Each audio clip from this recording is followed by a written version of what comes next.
ખેડા જિલ્લાના દસકોસી વિસ્તારના ગામડાઓ કાળા પાણીની સજા ભોગવી રહ્યા છે, કારણ કે કેમિકલ માફિયાઓના લીધે દસકોસી વિસ્તારમાંથી વહેતી કેનાલ દૂષિત થઈ છે। સામાન્ય રીતે પાણીનો કલર કાચ સમાન પારદર્શક હોય છે, પરંતુ અહીં કેનાલનું પાણી સંપૂર્ણ કાળા રંગનું છે। બારેજા નજીક લાલી ગામથી લઈને પાલા ગામ સુધીના ગામડાઓને કેનાલના કાળા પાણીના લીધે માઠી અસર પડી રહી છે। આસપાસના ઉપજાઉ ખેતરો ખરાબ થઈ રહ્યા છે।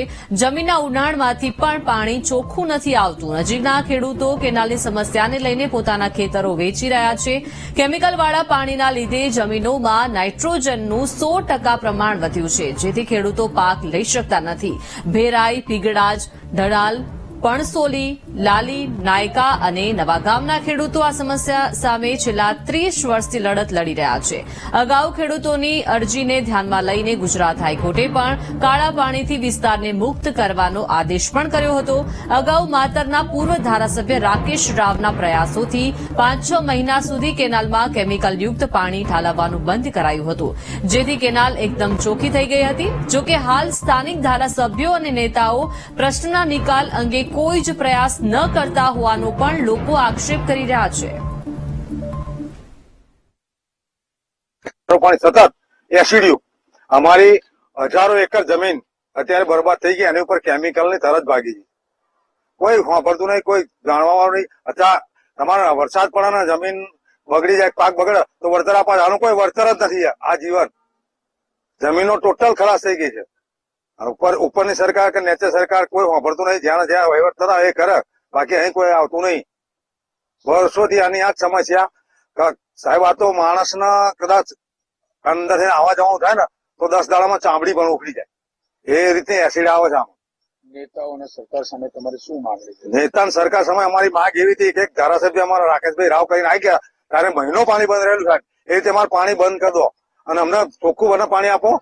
સાહેબ, આ ખારીકટ કેનાલના પાણીના કારણે અમારા ભૂગર્ભ જળ જે ઉપર આવ્યા છે એ બી કાળા પાણીથી અમારા ભરાઈ ગયા છે। અત્યારે 90 ફૂટનો બોર કરી છે, એમાં બી કાળું પાણી અમારે અત્યારે આવી રહ્યું છે।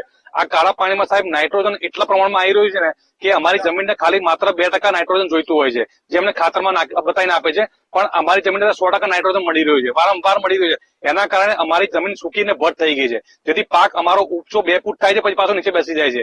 એ સેમ પ્રોબ્લેમ સાહેબ અમારો અહીંયા આ જે તળાવ છે, આ તળાવમાં તમે જોઈ શકો છો કે આ તળાવમાં અમે વીઘામાં 100 મણ ઘઉં પકવતા હતા, પણ હવે આ કાળું પાણી 24 કલાક છોડવાના કારણે અમારું આ તળાવ ભરેલું ભરે છે। અમારા બધા ખેડૂતો પાયમાલના આવી ગયા। એક ખેડૂત વીઘામાં 100 મણ ઘઉં પકવતો હતો, આજે કશું જ નથી।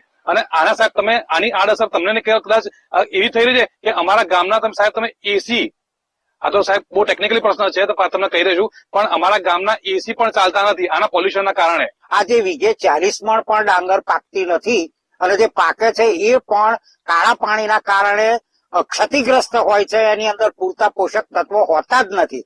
આ જ પાણી ભેંસો પીવે છે, આ જ પાણીનું દૂધ નીકળે છે, અને આ જ દૂધ અમારા પોતાના આખા ગામના બધા ફરતા ગામના નાગરિકો પણ એ જ દૂધ પીવે છે। એથી આરોગ્યનો તો સૌથી પહેલામાં પહેલો ખતરો છે।